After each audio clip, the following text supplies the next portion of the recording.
जय हिंद दोस्तों, स्वागत है आपका आपके अपने यूट्यूब चैनल मेरा शेयर बाजार में।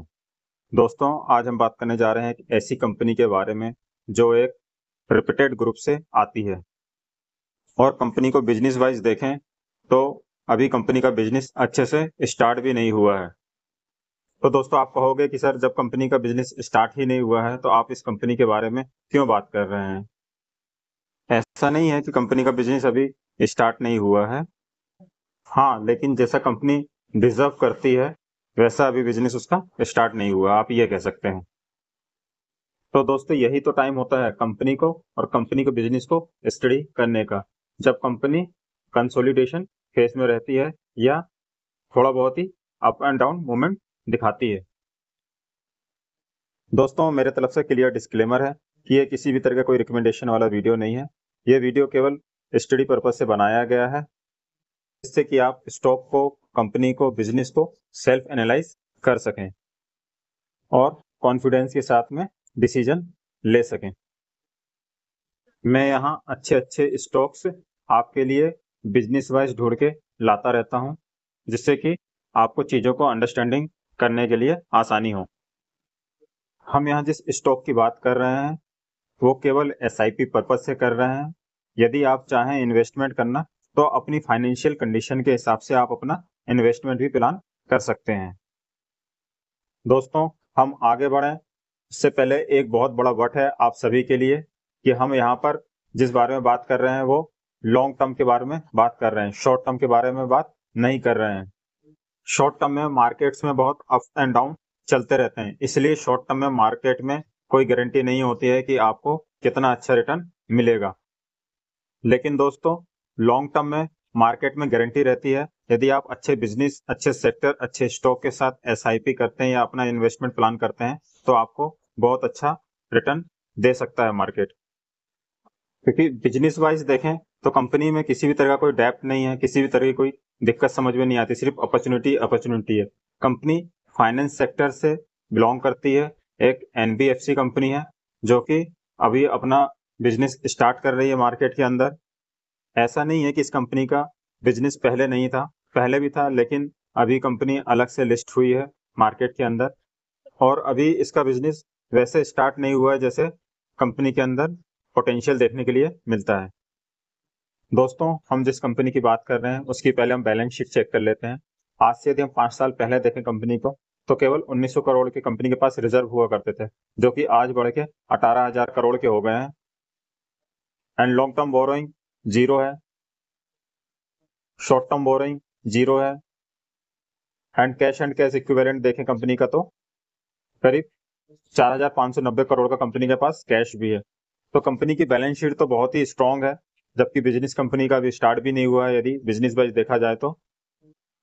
यदि हम कंपनी का रेवेन्यू देखें तो कंपनी का रेवेन्यू प्रॉपरली अभी रिफ्लेक्ट नहीं हो पा रहा है, ना net profit, EPS, ROE, because अभी कंपनी का बिजनेस ही स्टार्ट नहीं हुआ। इसलिए हम यहाँ कंपनी का शेयर होल्डिंग पैटर्न देखें तो प्रोमोटर के पास में 47% की होल्डिंग है, एफआईएस 19.45% होल्डिंग के साथ बने हुए हैं, डीआईएस 12.67 होल्डिंग के साथ बने हुए हैं and public almost 21% holding public के पास में है। यदि हम देखें कि कंपनी के कोई शेयर प्लेज हैं तो कंपनी का कोई भी शेयर प्लेज नहीं है। हम यहाँ कंपनी के इंस्टीट्यूशनल की होल्डिंग देखें कि लास्ट क्वार्टर में कंपनी की इंस्टीट्यूशनल होल्डिंग कैसी रही है, तो 5 म्यूचुअल फंड स्कीम ऐड हुए हैं जो कि 0.17% है, एफआईएस 37 माइनस हुए हैं जो कि 0.32% होल्डिंग रखते हैं। दोस्तों, वीडियो इन्फॉर्मेटिव लग रहा हो और वीडियो में दी गई इन्फॉर्मेशन आपको यूजफुल लग रही है तो प्लीज़ वीडियो को लाइक करना ना भूलिए। साथ ही साथ अपने फैमिली मेम्बर और फ्रेंड सर्कल में वीडियो को शेयर करना तो बिल्कुल भी ना भूलिएगा और कमेंट्स तो जरूर से कीजिएगा। साथ ही साथ चैनल को सब्सक्राइब कर लीजिएगा, बेल आइकन को प्रेस कर लीजिएगा, जिससे मैं जब भी वीडियो अपलोड करूं तो आपको टाइमली नोटिफिकेशन मिलता रहे। तो चलते हैं दोस्तों अपने टॉपिक के ऊपर। चलिए दोस्तों, आते हैं अपनी कंपनी के ऊपर। जियो फाइनेंशियल सर्विस, जिस कंपनी के बारे में हम बात कर रहे थे, जो कि है रेप्यूटेड ग्रुप, रिलायंस ग्रुप से कंपनी आती है। कंपनी का पास्ट परफॉर्मेंस देखें तो कंपनी ने जब से लिस्ट हुई है जब से ऑलमोस्ट 42% के रिटर्न दिए हैं। कंपनी 21 अगस्त 2023 को मार्केट में डीमर्ज होकर लिस्ट हुई थी और कंपनी का मार्केट कैप देखें तो कंपनी 2.25 लाख करोड़ के साथ मार्केट में काम कर रही है, जो कि एक blue chip large cap company है। इनकॉर्पोरेटेड हुई थी originally Reliance strategic investments private limited के नाम से। जुलाई 1999 में इनकॉर्पोरेटेड हुई थी कंपनीज एक्ट 1956 के तहत, लेकिन हाल ही में जुलाई 2023 में इनकॉर्पोरेटेड हुई है as a Jio financial service limited के नाम से, जो कि एक आरबीआई रजिस्टर्ड एनबीएफसी है।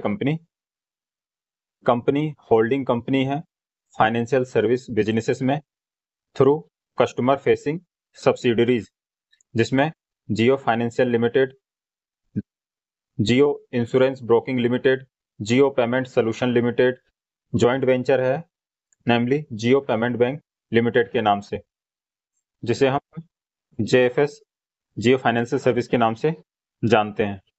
फ्यूचर में बहुत अच्छा रिटर्न दे सकती है ये कंपनी, बिकॉज इसमें बहुत पोटेंशियल है क्योंकि इनका हाउस होल्ड बिजनेस ही इतना बड़ा है। कि हम कंपनी के पेयर सेगमेंट में देखें तो बजाज फाइनेंस, बजाज फ्रेंसिव है, जियो फाइनेंस जो कि अभी तीसरे नंबर पर है। जब लिस्टेड हुई थी कंपनी तो 5वें नंबर पर थी। चोलामंडलम इन्वेस्टमेंट है, श्रीराम फाइनेंस है, बजाज होल्डिंग है।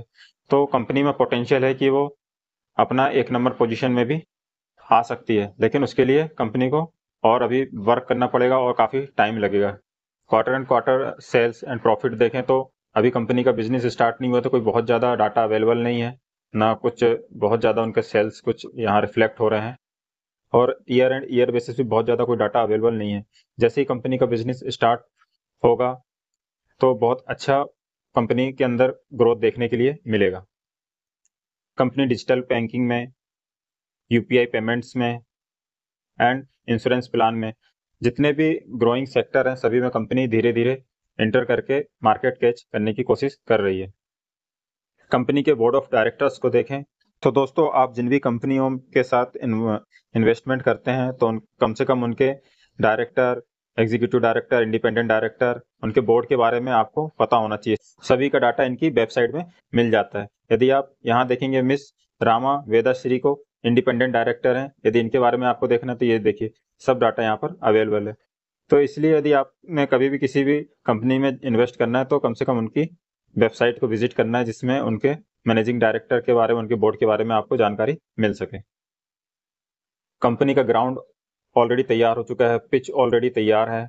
अब कंपनी के managing director, director and board में कौन कौन रहेगा और इस कंपनी को आगे लेकर जाएगा, बस उनका चुनाव चल रहा है। ऑलरेडी कंपनी ने काफ़ी सारे डील्स कर रहे हैं, दूसरी कंपनियों के साथ टाई अप्स कर रहे हैं कि जिससे कंपनी और अच्छा परफॉर्म कर सके।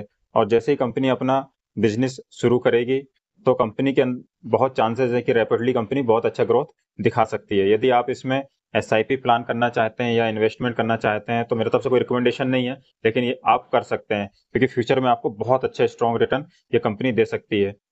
आपने एसआईपी के साथ जाना है या इन्वेस्टमेंट करना है वो आपका अपना डिसीजन होना चाहिए, लेकिन आप जिसके भी साथ जाएंगे लॉन्ग टर्म में आपको अच्छा रिटर्न ये कंपनी देने का पूरा पोटेंशियल रखती है। दोस्तों, यदि एफर्ट अच्छा लगा हो तो प्लीज़ चैनल को सब्सक्राइब कीजिए, वीडियो को लाइक कीजिए, जिससे कि मैं इसी तरह से इंटरेस्टिंग टॉपिक पर वीडियो बनाता रहूं। ओके दोस्तों, तो मिलते हैं अपने नेक्स्ट इंटरेस्टिंग टॉपिक के साथ। जब तक के लिए जय हिंद, वंदे मातरम।